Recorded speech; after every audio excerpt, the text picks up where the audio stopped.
This first lesson for week 4 involves the difference actually between vector and raster images and programs. So Illustrator is a vector program, which is why we can have things like a shape whose color we can change, all of wrong color. There we go. We can change color all over the place, and it's very easy. I can add gradients. The line is separate. The outline is separate from the there we go, from the fill. So I can make lots and lots and lots of individualized changes because all the pieces are considered separate. This is very different from where we're going to be going, which is raster programs. And this is just a photograph, as you can see. And I might call them bitmap, I might call them raster because one of them is an older term, one of them is a newer term, but they mean the same thing. And what they mean is that, first of all, you can see that things start to pixelate, unlike Illustrator where you can blow things up, as much as you want. But if I really zoom in, and that's as far as I can get in, 3200%, right? You can see individual blocks. And I'll bet if I make this image smaller, I can zoom in even further. So we are going to change the size of this image. There we go. There. Perfect. So you can see individual pixels. All right. Now, these individual pixels are a grid, otherwise known as a map. It's a bit map, right? Now, each one of these little pixels is more than one bit, so the word bitmap is a little of a misnomer. They also call it raster, and that's because when you take vector images and turn them into a bitmap, they call it rasterizing. And technically, you've already seen raster images because these images that we've been using within Illustrator, they're taken from somewhere else. If we zoom in, you see all this schmutz, right? This is a rasterized image that started as a vector. These images started as a vector in a vector program like Illustrator. But very few things can actually read vector art. Illustrator can, other vector programs can, but your general web browser, right, this right here, cannot. So things all need to be rasterized before they get brought anywhere, and that includes from Illustrator. So you would save them out, you could export them. And you could say, you want them as a JPEG. PNG is more typical. It's a good image format for getting things out of Illustrator. But you have to literally like reorder the information that goes into the image in order to get it out of this program, in order to bring it in anywhere else. And that includes, in some cases, Photoshop. All right, so now the difference between raster and vector is the difference between the computer doing almost all of the work for you and the computer doing almost none of the work for you. So in Illustrator, for example, the computer is doing the math between these points, right? That's how it draws them.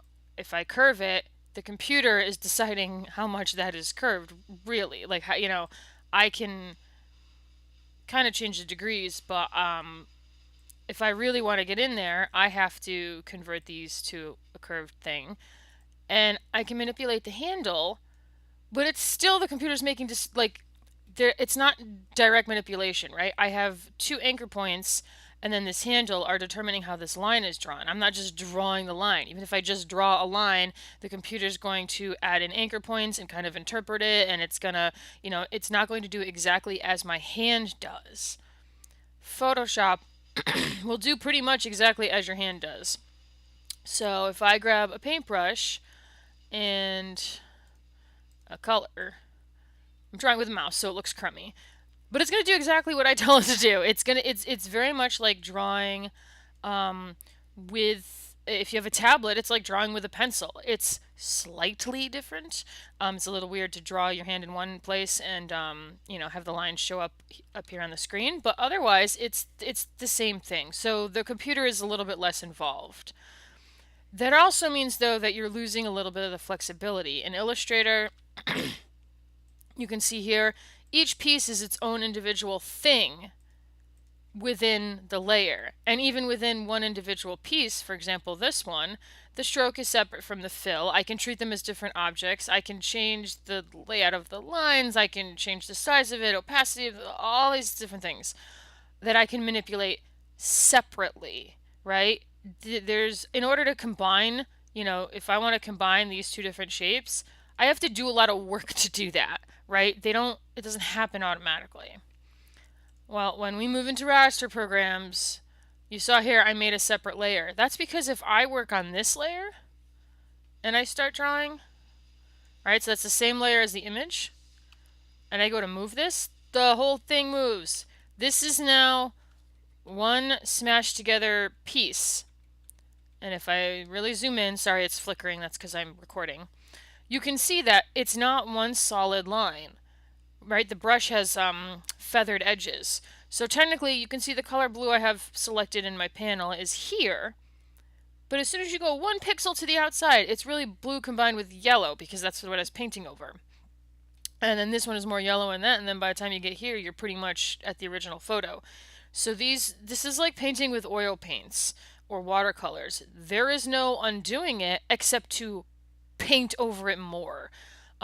There is technically an eraser, but of course that's going to erase everything. And there are ways to fix things. But one of the things you're going to have to keep in mind very quickly as you're working in Photoshop is to have separate layers for everything. So if I want to add brush strokes for whatever reason or, shapes, anything like that, I really need to be on a second layer, right? And add them here, and now I can treat them differently, right? I can change the opacity to whatever I want. I can change blend modes. We're going to be working with those more in the next weeks. But I need all these layers in order to manipulate things.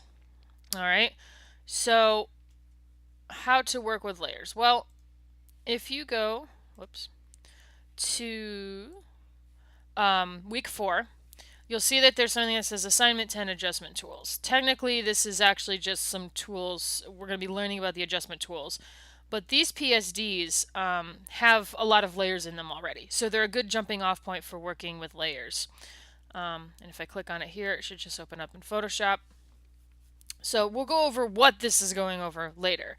But I just wanted you to see how many layers, there we go, you can have in Photoshop. And this is actually like nothing. I've had files that just went nuts.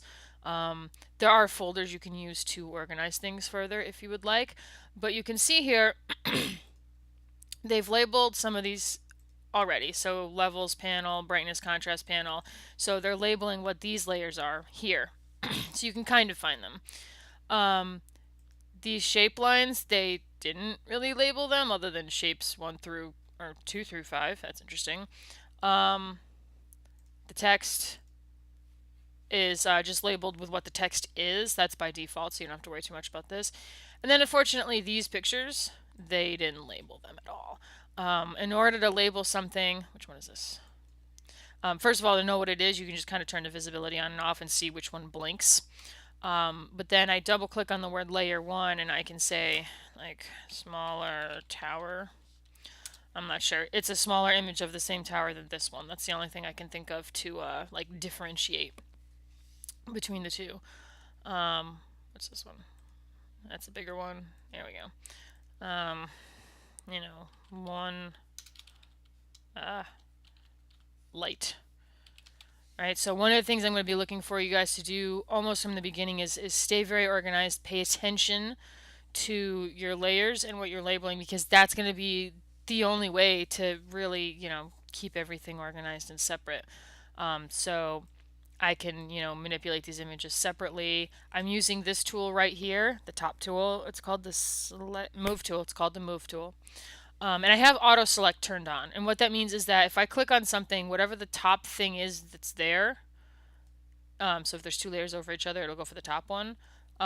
It's going to select it. So it's going to automatically, if you watch the layers panel, you can see it's bouncing around. It's changing which layer I'm on based on what I'm clicking on. Usually very helpful, except for if things are over one another, then you would turn it off and then you have to come over here and say this layer and move it. Otherwise, no matter where I click, I'm moving that same layer. All right. So let's see what else about layers. Oh, no, I'll show that later. So the thing we're going to be learning this week is image adjustments, right? And you can see them, some of them listed here. It's a little bit small. Brightness, contrast, levels, curves, exposure. You can actually read them better in the layers panel. And these are a very important concept. They're a very good way to change what an image looks like. So I'm going to find one of the images. Actually, we're going to go back to this nice little flat image. And I'm going to get rid of my scribbles because I don't need those. So I just hit the delete button here and I say yes, delete the layer. So image adjustments, which are found under image adjustments, nice and easy. They're a way to change the tone, the color, the lightness, the overall image. It's not about necessarily selecting individual pixels. That comes later. But brightness, contrast, right? You all have those settings on your monitors and your TVs and whatever else. Brightness is the overall brightness, and contrast, I can turn it all the way down, make it nice and washed out, or I could turn it all the way up and make it look like some severely shot movie. There we go. Now it's a Zack Snyder movie. So now these are very, very powerful and they're very, very important, and you will use them a lot. But there's one problem. Let's say I get it to where I want, and I'm like, okay, and that's it. And then I do 12 other things over the course of the next hour, and I'm like, oh, you know what? I really wish this image was a little lighter. I can't get that back, that adjustment I just made, and like change it slightly. I have to do like another image adjustment, which eventually you're going to start to lose information because the original information is no longer here. And when you do something where the original information is no longer there, it's called destructive editing. And the only way to get back what I had is to hit undo enough times to get back to where you were. Now, I haven't done anything else, so getting my original image back was easy. But what if you have other things you've been doing? You don't want to lose them. Now, one way to get around this is to make sure I have a copy of this picture lying around somewhere, which you should anyways. But we need to get into the habit of what's called non-destructive editing. And for that, most of these image adjustments, most of the things that are found under here are also found under layer, new adjustment layer. And if I say bring up levels, bring up hue, saturation, color balance, any of these things, I mean under the adjustment layers, because I am someone who needs an eraser. I do not draw with pen. And the same concept for me applies to Photoshop in any and all cases that I can pull it off. So brightness, contrast, and whenever you do that, it's going to ask you to name it or something like that, so I just usually leave the name here and I say, okay. And instead of the box up here, you get a box over here. And I can do the same thing I did last time, which I don't even remember what I did. I think I turned down the brightness and I turned up the contrast. And I'll make it look stupid. There we go. Maybe for some reason I thought that looked good. So I turn that away and I go back to this and I do a bunch of other stuff. But you can see that this brightness contrast now exists as a layer, right? And if I double click on the symbol for that, not on the mask, that's going to get you something different.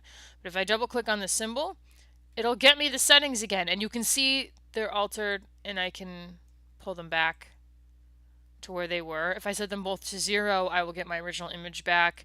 If I turn this off, I can see what my original image was, so I can kind of do this. See how I'm changing it?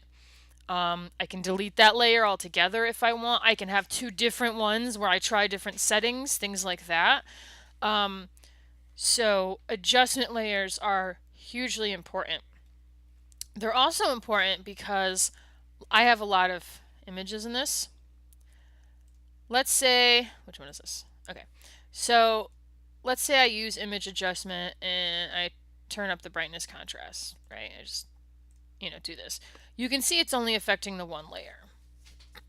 Now that's fine, but what if I need to do that to this whole document that has multiple layers, and it has multiple layers on purpose?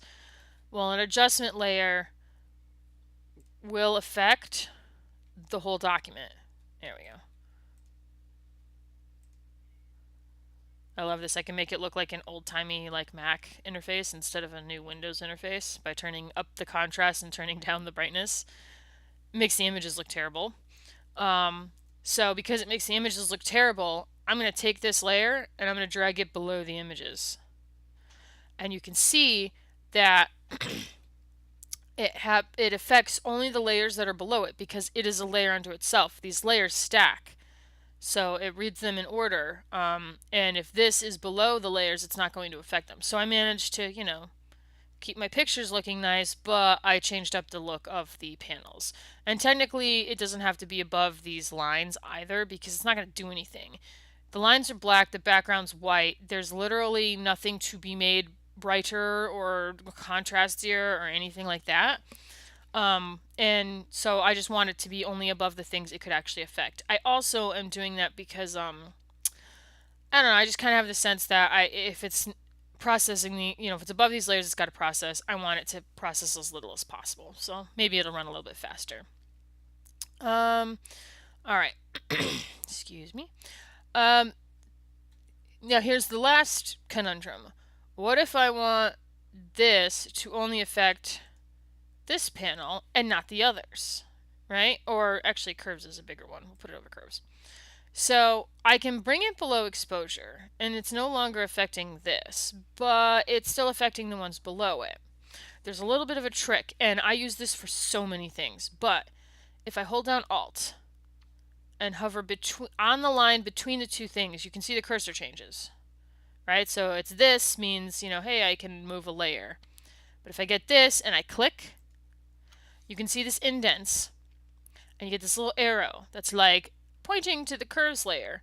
And what that means is it's only affecting the layer below it. It's sort of being constrained by it, actually. Technically, it's looking to this layer for where to go. And since this layer only exists on these pixels, then this adjustment layer will also only exist on these pixels. You can actually do this. I'm going to grab that smaller tower. So this is something where it's going to be a little bit more obvious. So that smaller tower right now, I've got it somewhat above this panel.